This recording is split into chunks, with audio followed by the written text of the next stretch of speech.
ନାଇଁ ମୁଁ ଜଣେ ସାମ୍ବାଦିକ ବା ସାଧାରଣ ଭୋଟଦାତା ଭାବରେ ଯାହା ଅନୁଭବ କରୁଛି ଯେ ନବୀନ ପଟ୍ଟନାୟକ ନିଶ୍ଚିତ ଭାବରେ ସବୁ ଜାତି ସବୁ ଧର୍ମ ଲୋକମାନଙ୍କର ମଙ୍ଗଳ ପାଇଁ କାମ କରୁଛନ୍ତି ଏବଂ ସେ ବାବଦରେ ପଦକ୍ଷେପ ନେଉଛନ୍ତି।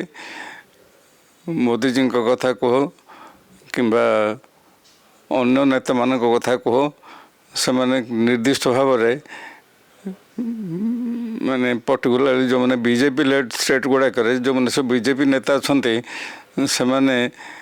କେବଳ ହିନ୍ଦୁ ଧର୍ମର ଲୋକମାନଙ୍କର ଉନ୍ନତି ପାଇଁ ବା ହିନ୍ଦୁ ଧର୍ମ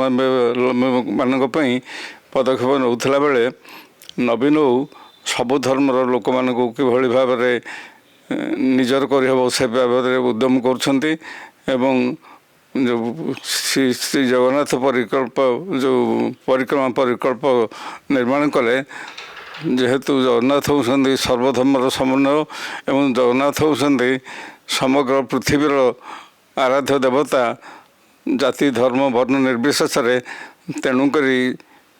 ମାନେ ଏଇ ପରିକ୍ରମା ପ୍ରକଳ୍ପ ଯାହାଟାକୁ ବନ୍ଦ କରିବା ପାଇଁ ବିଭିନ୍ନ ପ୍ରକାର ଉଦ୍ୟମ ହୋଇଥିଲା ଏବଂ ସେଥିପାଇଁ ବି ସୁପ୍ରିମକୋର୍ଟରେ ମାଲି ମକଦ୍ଦମା ହୋଇଥିଲା। ତଥାପି ନବୀନଙ୍କ ଡିଟରମିନେସନ୍ ଫଳରେ ମାଲି ମକଦ୍ଦମା ଗୁଡ଼ାକ ସବୁ ବିଜୟ ହାସଲ କଲେ। ବିଜୟ ହାସଲ କରିକିରି ମାନେ ରେକର୍ଡ ଦିନ ଭିତରେ ଆମର ପରିକ୍ରମା ପ୍ରକଳ୍ପଟି କମ୍ପ୍ଲିଟ୍ ହେଲା। ତାପରେ ପରେ ନବୀନ ଓଡ଼ିଶାରେ ଯେତେ ଧର୍ମ ଅଛି ମାନେ କେବଳ ହିନ୍ଦୁ ଧର୍ମ ନୁହନ୍ତି, ସବୁ ଧର୍ମର ଯେତେ ସବୁ ଅନୁଷ୍ଠାନ ଅଛି ଧର୍ମାନୁଷ୍ଠାନ ଅଛି ସବୁ ମାନେ ମଦ୍ରାସା ହେଲା, ମସଜିଦ୍ ହେଲା, ଗୁରୁଦ୍ୱାର ହେଲା ଇତ୍ୟାଦି ଇତ୍ୟାଦି ସବୁ ହିନ୍ଦୁ ଜୈନ ଖ୍ରୀଷ୍ଟିଆନ ସବୁ ଧର୍ମାବଲମ୍ବୀମାନଙ୍କର ଯାହା ଅଛି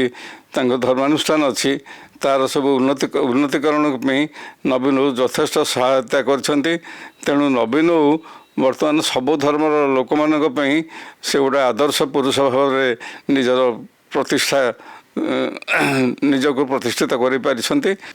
ହଁ, ନିଶ୍ଚିତ ଭାବରେ ଆମେ ଯାହା ନବୀନଙ୍କର ପପୁଲାରିଟି ଆମେ ଯାହା ସୂଚନା ପାଉଛେ, ନବୀନ ଆଗାମୀ ନିର୍ବାଚନରେ ନିଶ୍ଚିତ ଭାବରେ ଓଡ଼ିଶାରେ ମାନେ ବିପୁଳ ସଂଖ୍ୟାରେ ଭୋଟ୍ ପାଇ ସେ ନିଶ୍ଚିତ ଭାବରେ ମୁଖ୍ୟମନ୍ତ୍ରୀ ହେବେ ଏବଂ ଯାହାଫଳରେ କି ସେ ଜ୍ୟୋତି ବସୁଙ୍କ ରେକର୍ଡ ଭାଙ୍ଗିବେ ସେ ଏବଂ ତାଙ୍କର ଯେଉଁ ଲୋକପ୍ରିୟତା ମାନେ ଯେତିକି ବଢ଼ି ଚାଲିଛି ଏବଂ ସେ ଯେଉଁ ସବୁ ନୂଆ ନୂଆ ରେକର୍ଡ ସବୁଥିରେ